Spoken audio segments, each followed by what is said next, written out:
Jürgen ক্লপের Liverpool ছেড়ে দেওয়ার পর লিভারপুল তাকে রিপ্লেস করে আর্নে স্লটকে দিয়ে। ডাচ এই কোচ নিজের সাথে নিজের অ্যাসিস্ট্যান্টদেরও নিয়ে এসেছেন লিভারপুল ক্লাবে ক্লপের শূন্যতা পূরণ করার জন্য। সল্ট একটি নতুন সিস্টেম ইমপ্লিমেন্ট করেছেন ক্লাবে। প্লেয়ার্সরা নতুন এবং ডিফারেন্ট ট্যাকটিক্যাল ইনস্ট্রাকশন পাচ্ছে এবং বলাও যায় সেটা তারা ভালোভাবেই ফলো করছে। অনেক কিছু বদল হয়েছে on and off the pitch দুই দিকেই, কিন্তু একটা মানুষের পরিবর্তন হয়নি, সেটা হলো মোহাম্মদ সালাহ। ইভেন স্ট্যাটিস্টিক বলছে তিনি আরও বেটার আউটপুট দিচ্ছেন এই সিজনে। প্রিমিয়ার লিগে 3বার গোল্ডেন বুট জয়ী সালাহ এই সিজনে যেন ছেলে খেলা বানিয়ে ফেলেছে প্রিমিয়ার লিগটাকে। নভেম্বরে ইন্টারন্যাশনাল ব্রেকের সময় আমি এই ভিডিওটা রেকর্ড করছি। এখন প্রিমিয়ার লিগে গোল্ডেন বুটের রেসে একমাত্র এর্লিং হল্যান্ড 12 গোল করে 8 গোল করা মোহাম্মদ সালাহ থেকে এগিয়ে। Point to be noted, Haaland কিন্তু একজন পিওর নাম্বার 9, সেখানে সালাহ একজন উইঙ্গার। প্রিমিয়ার লিগে এই সিজনে অ্যাসিস্টের দিক থেকেও সালাহ টপ 2তেই আছেন। সালাহ করেছে 6টা অ্যাসিস্ট এবং নাম্বার 1-এ থাকা বুকায়ো সাকা করেছেন 7টা। টোটাল 14 গোল প্লাস অ্যাসিস্ট নিয়ে মোহাম্মদ সালাহ এখন প্রিমিয়ার লিগের এই সিজনে টপ গোল ইনভলভমেন্ট করা প্লেয়ার।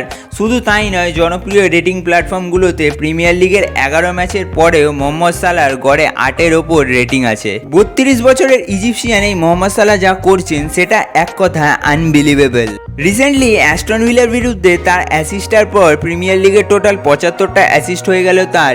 এর সাথে তিনি আরেক প্রিমিয়ার লিগ লেজেন্ড 74 অ্যাসিস্টে থাকা থিয়েরি অনরিকেও ওভারটেক করলেন এবং এর সাথে সালাহ প্রিমিয়ার লিগে 175 গোল করা থিয়েরি অনরির থেকে মাত্র 11 গোলে পিছিয়ে।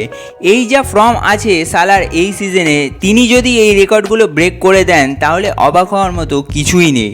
প্রিমিয়ার লিগে অল টাইম টপ গোল স্কোরারের লিস্টে নাম্বার 6 এবং নাম্বার 5-এ থাকা ফ্রাঙ্ক ল্যাম্পার্ড এবং সের্গিও আগুয়েরোর থেকে মাত্র 13 ও 20 গোলে পিছিয়ে মোহাম্মদ সালাহ। তিনি যদি এই সিজনেই লিগের অল টাইম টপ গোল স্কোরারদের লিস্টে টপ 6-এ জায়গা করে নেন, সেটাতেও অবাক হওয়ার মতো কিছুই নেই। এখন মোহাম্মদ সালাহর বয়স 32।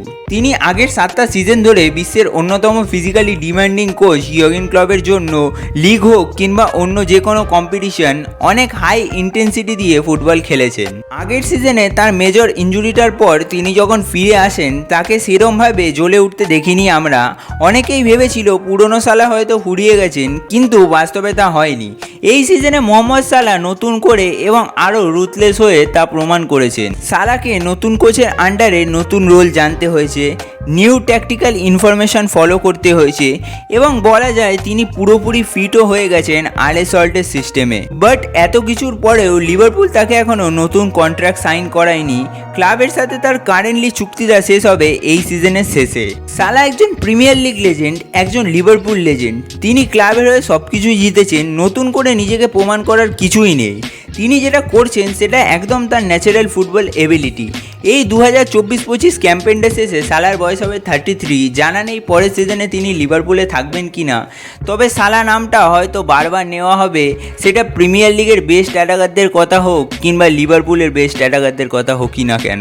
ইভেন আপনি এই মুহূর্তে খুব হার্ডলি ওয়ার্ল্ডে মোহাম্মদ সালাহ থেকে বেটার কোনো প্লেয়ার পাবেন। সালাহ যদি তার কারেন্ট ফর্মটা ধরে রাখতে পারেন এবং লিভারপুল যদি এই সিজনে কোনো ট্রফি জিততে পারে, তাহলে মোহাম্মদ সালাহ হয়তো 2025 ব্যালন ড'র জন্য ফেভারিটও থাকবে।